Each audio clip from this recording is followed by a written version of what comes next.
Hello नमस्ते।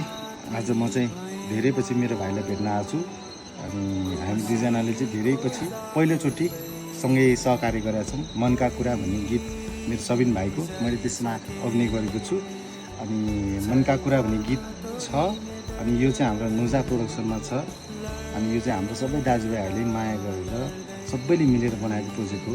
हजुरहरूले माया गरेर एकचोटि हेरिदिनु होला। मेरो सबिन भाइ अनि मेरो एकदमै मेहनत लागेको छ त्यसमा अनि तपाईँले माया गरिदिनुहुन्छ भन्ने आशा गरेको छु। प्लिज एकचोटि सुनिदिनु होला, हेरिदिनु होला, प्रतिक्रिया दिनु होला। धन्यवाद। मगला मनका